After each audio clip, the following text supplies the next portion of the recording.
Hey, what's up guys? I am Polygon, and in this video we are going to look at 10 ways to fix the ZBrush UI. I don't know if you've noticed, but the ZBrush UI has a lot of barriers to entry, especially if you are brand new to using it.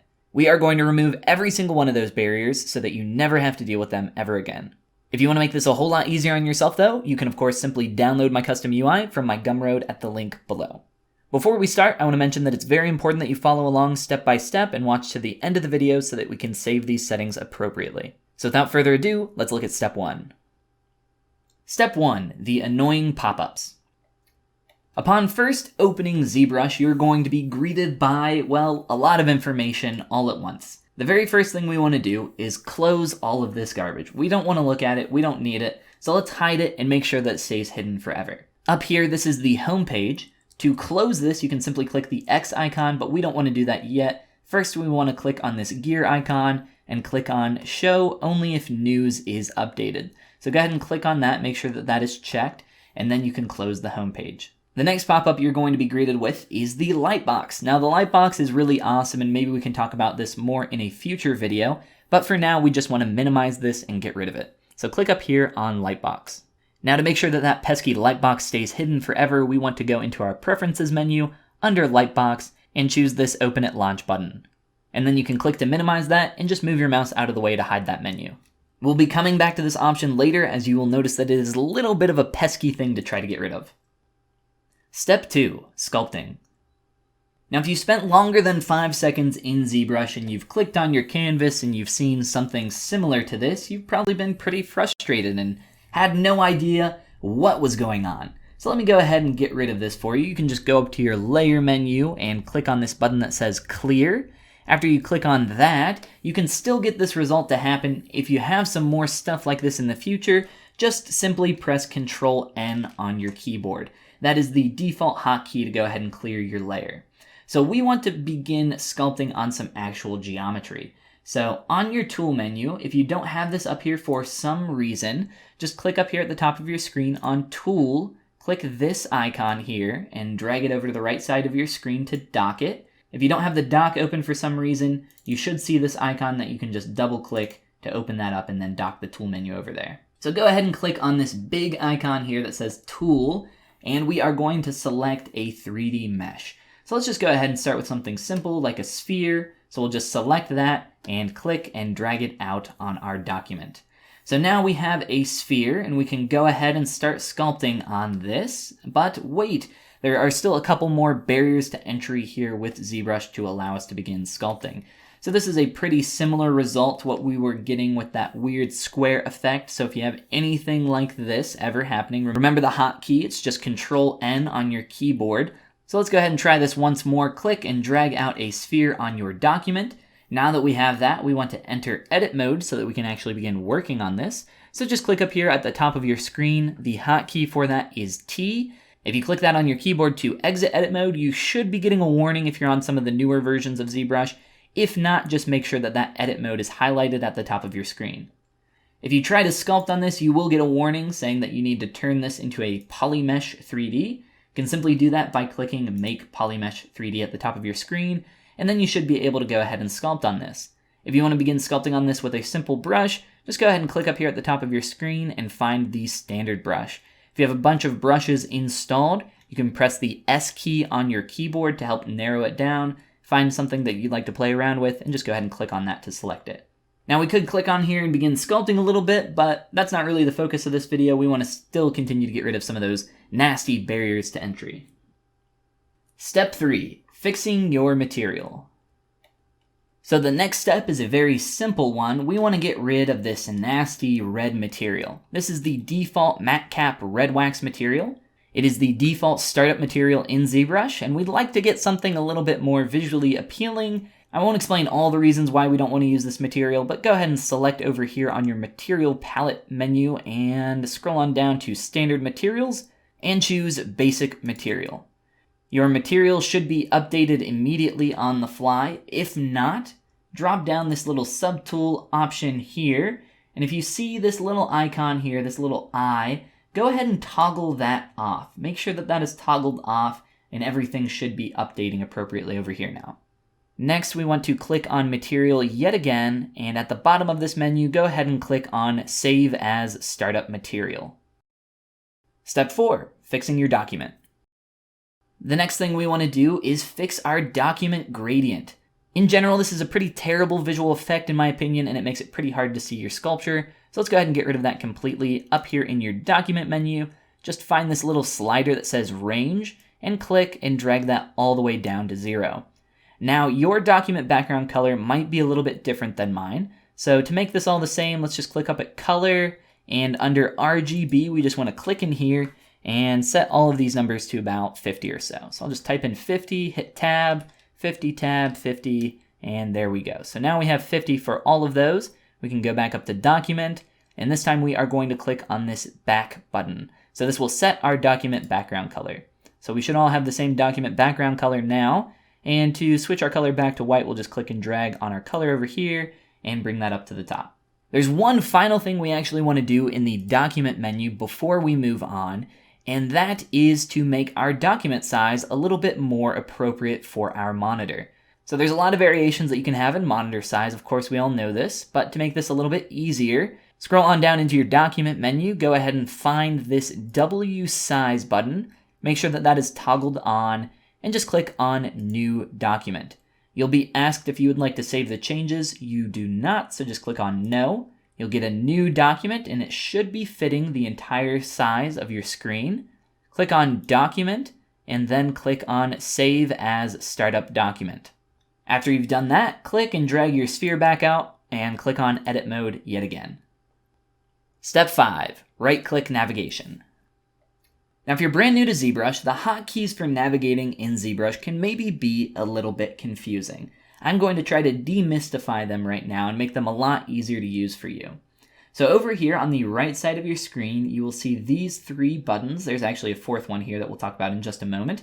But we have Move, which is essentially pan, and then we have Zoom, and then we have Rotate. Now these are the kind of 3 cardinal movements that we would expect to have in any 3D application. And there are, of course, hotkeys to use all of these. And I'm going to try to describe them in a simpler way to maybe help you understand them a little bit better. So all you need in ZBrush to navigate is the Alt key and the ability to click on your canvas. So go ahead and just hold the Alt key and keep holding that down and just go ahead and click on your canvas anywhere. Make sure that you're not clicking on your 3D model and just click and drag your 3D model around. So this is the most basic movement in ZBrush. This is the move option over here. It's pretty akin to what you would expect from a pan. Now while holding that Alt key, just go ahead and continue moving your model around. You can lift up your mouse and continue pushing it around a little bit. Let's try that one more time, and this time just go ahead and hold on to that click. And while you're doing that, let go of the Alt key. And you'll go ahead and see that your 3D model, as you move your mouse around, is now starting to zoom in 3D. Much like this second option down here. So again, that is Alt to click and move your 3D model around to pan, and then holding Alt still, we click, let go of the Alt key, and we start zooming. The last and final option is of course just the Rotate option, and that is the easiest. You can just click on your canvas and rotate your model around. Now when rotating, there is one additional feature that makes navigating a little bit easier here, and that is to hold the Shift key. Holding the Shift key will go ahead and snap that to the front, side, back, top, or bottom views. So that makes that a little bit easier to navigate when you are working on some things that are a little bit more complex later on. Now, if you ever lose your 3D model for any reason, you can of course get that back with this Frame button on the side over here, or you can just press the F key on your keyboard as a nice little hotkey to bring that back up. Now this is all well and good, and this is the standard navigation within ZBrush, but I'd like to show you how to make it a little bit easier to use by using the right-click button on your mouse or pen. So by default, if you right-click, it'll pop up this little menu. But if you hold the right-click option, you'll see that you start to get something very similar to what we were getting before. And if we hold the Alt key and right-click, you'll notice that it's actually doing almost the exact same thing that we were getting from left-clicking and navigating.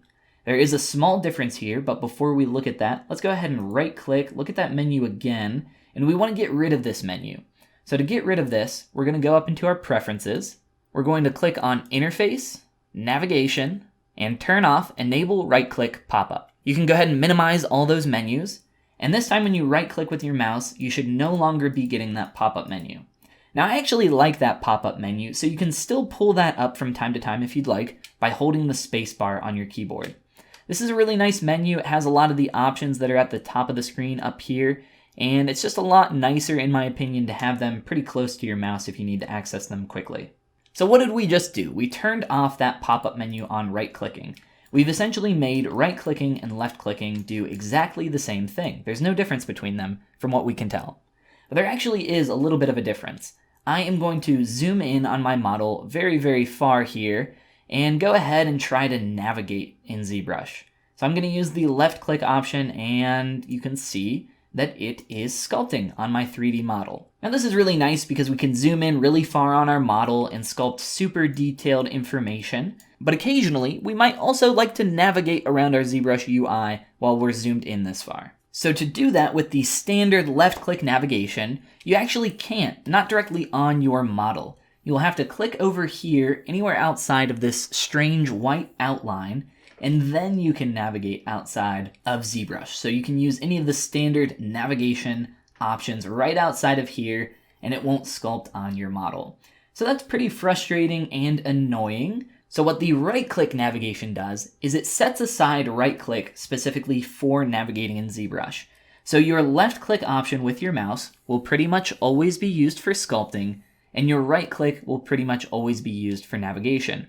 The benefit of right-clicking is that it will not sculpt on your model. So you can right-click and move, pan, zoom, everything here in ZBrush without worrying about sculpting on your model. Now this is really nice for when you are zoomed in really far and you'd like to move and navigate around, but also a really awesome benefit of the navigation in ZBrush, and it might take a little bit to get used to, is that the model will rotate from the last point that you touch your model from.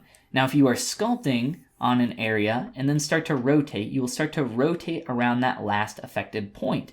But if you'd like to rotate from anywhere where you haven't sculpted on or affected, that right-click navigation can be super helpful for that. So if I'd like to rotate around this point that I've sculpted previously without actually sculpting on it any further, I can simply just right-click in this area and continue to rotate and move around my model. Now again, that can cause some problems depending on where you rotate from. It's essentially setting the pivot point every time you do this. So like I said, it takes a little bit of time to get used to, but it definitely is the superior method of navigating in ZBrush when it comes down to it. Step 6, fixing menus. Now I'm sure you've noticed up to this point, but there are a lot of menus in ZBrush and there's a lot of information that can be buried. Now we're not going to go through everything, but I'd like to show you a method to make navigating some of these options a little bit easier. So we are going to go up to Preferences, under Interface, click on Palettes, and then click One Open Subpalette. So if we toggle that off, now we will have the ability to open up multiple palettes at once. So I'll go ahead and click on another one of these palettes again, and just click on a couple of them. And you can see that now as I am clicking on these palettes, it's not minimizing the rest of these. So that makes navigating in ZBrush, in my opinion, a lot easier when you are trying to work and do a lot of different things in a few different menus. In particular, I like to keep Geometry and Subtool open at all times while I am sculpting. If you've ever watched me work before, I pretty much always keep these open.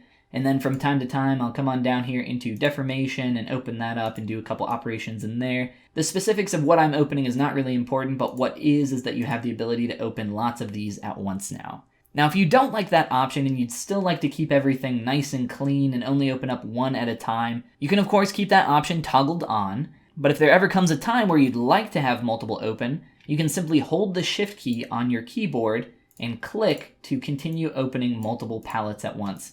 But if at any point you let go of the Shift key and click on one of these menus, it will open up just that menu by itself. So I'm going to go ahead and toggle that back off. I really like to have that option to always keep a bunch of different menus open. And with that, let's go ahead and move on to the next step. Step 7, Final UI Changes. So there are a couple more changes that we want to make in our Preferences menu to get things ready for sculpting and, again, get rid of a lot of those barriers to entry.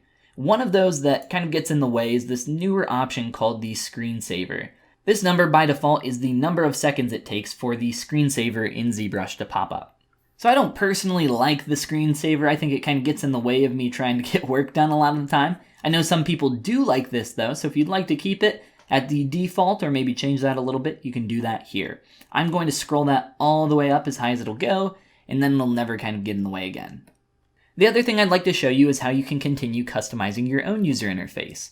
Go ahead and click up here to open up the custom UI as well as the config option. At the bottom of config, you'll see this button here that says enable customize. We want to go ahead and click on that, and this will change your UI ever so slightly here. And you'll see that everything here in custom UI is now lit up. You have the ability to create custom new menus for yourself, as well as custom subpalettes, and I'll show you how you can do that right now. So just go ahead and click on create new menu. We'll call this just new menu for now, it's fine. You can see that our new menu is over here, and it's actually completely empty. So we want to go ahead and put some stuff in our new menu. After clicking on that, it might reorganize itself alphabetically. As you can see, it has done here on my menu. So I'm going to click on that, grab this little icon, click and drag it over above Tool, and yes, it is nice and empty. So I'd like to put some stuff in that new menu option here, and maybe move some stuff around on my UI as well. To do this, you can hold the Control and Alt key and click and drag anything on your user interface. You can do this to get rid of options if you drag them onto your canvas, which is pretty nice if there's something that you don't use very often. Or you can go ahead and click and drag them from their original menu to go ahead and duplicate them. So for instance, maybe I use this tool button a lot, so I'll click and drag that and put it at the top of my UI up here. If I'd like to put it in my user interface menu, I can go ahead and click and drag that and plop it up into my new menu as well. So now whenever I activate my new menu, I'll have that option available there. So the important distinction here is that if you drag something that's already docked on your sidebar and move it around, it will move it permanently. But if you'd like to move something into a menu and still have it in its original place, you have to move it from the original menu. To find out where that option is in the original menu, for instance, if I like this BPR button and I'd like to put it somewhere else and still keep it here, just go ahead and Alt-click, hold the Alt key and click on the BPR button. It will open up a menu like the render palette here, which is where BPR is. Now you just have to find it yourself in the subpalettes. It should, by default, be in the BPR, not filters, but where is it? Render passes, there we go. So there's the BPR button, and let's say I want to put this in my new menu. So I'll just hold Control and Alt, click and drag, and move that all the way over here. So now I have a couple items in my new menu. We can go ahead and close this, we don't need that anymore. Let's go ahead and turn off Customize here. So into Preferences, Enable Customize, we'll toggle that off. We can go ahead and close the custom UI. And let's very quickly look at how we can create a custom hotkey. Now to create hotkeys, you do have to make sure that you are out of the Enable Customize menu. But to activate this, you simply hold the Control and Alt key yet again, and click on anything within the ZBrush user interface. Up at the top left-hand corner of your screen, if I do it up here so it's a little bit easier to see, you'll see that it says press any key combination to assign a custom hotkey, or you can press Escape to kind of exit this mode here. So for instance, I'll go ahead and activate, let's say, this tool button since we've been playing around with that. I'll hold Control and Alt, click up here on the tool icon, and just maybe click on Shift T on my keyboard. So now whenever I press Shift T on my keyboard, that menu will pop up wherever my mouse is. So I can still click up here if I'd like to activate it this way, but Shift T is maybe a little bit of an easier way to go ahead and set that up. What's awesome about ZBrush is that you can also do this with your own custom menus. So if we've created a custom menu here, like our new menu, I can hold the Control and Alt key and click on this menu. So now let's maybe try another quick little hotkey here, maybe like Shift G or something like that. And now whenever I press Shift G on my keyboard, you can see that nice custom menu pop up wherever my mouse is. So that's very nice to have. I highly encourage you guys to play around with this and create some custom menus for yourself once you get a little more acclimated with the ZBrush UI. Step 8, saving the custom UI. So we've made a lot of changes here to ZBrush to make it a lot easier to use. Let's go ahead and look at how we can save all of these. You can find this up in your Preferences menu. Go ahead and open up Config if you don't already have that, and just go ahead and click on Store Config. Now when you press this button, there's a chance that your lightbox might open up. Just go ahead and close that if it does. And when you do go ahead and click on Store Config, there are going to be a couple issues.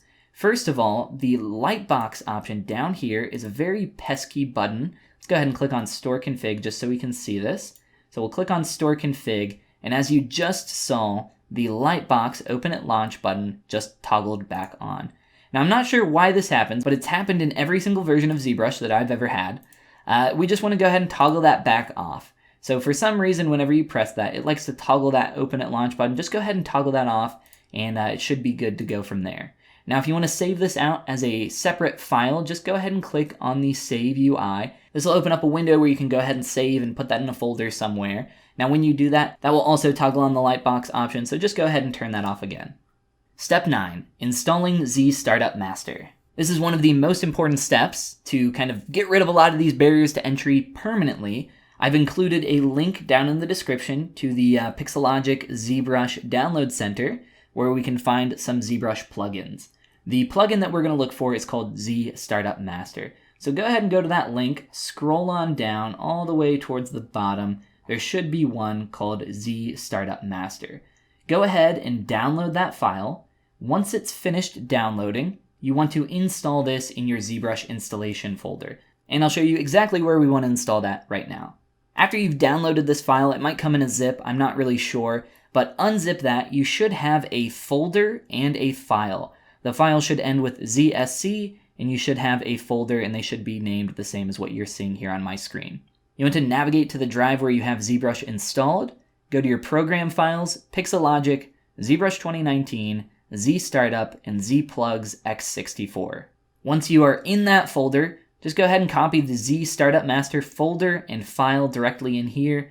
The ending version for R8 might be a little bit different, but it should work all the same. Once you have that installed, let's go ahead and head back to ZBrush and look at how we can set this up.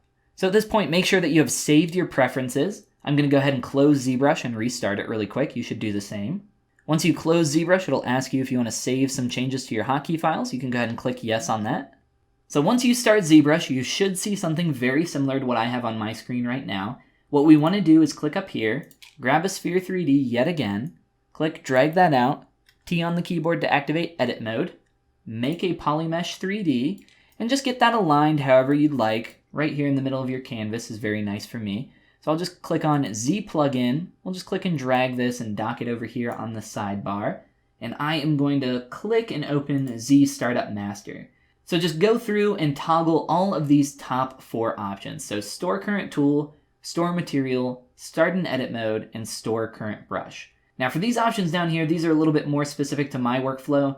The Lightbox close option will always close Lightbox at the startup of ZBrush. So if for some reason that gets toggled back on, as I said, it's very pesky, you can go ahead and toggle that here. This one's a little bit more specific to me, so you can maybe play around with that if you're familiar with the Spotlight tool. Go ahead and click on Install Custom Startup, and once you're finished with that, you can go ahead and close and restart ZBrush.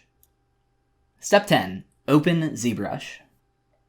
That's right, everybody, we've done it. We've gotten rid of all those pesky barriers. So go ahead and take a deep breath, because now in the future, you don't have to worry about any of this stuff ever again. You've made it to this point, and you no longer have to worry about any of those pesky barriers to entry to keep you from sculpting or being able to enjoy ZBrush.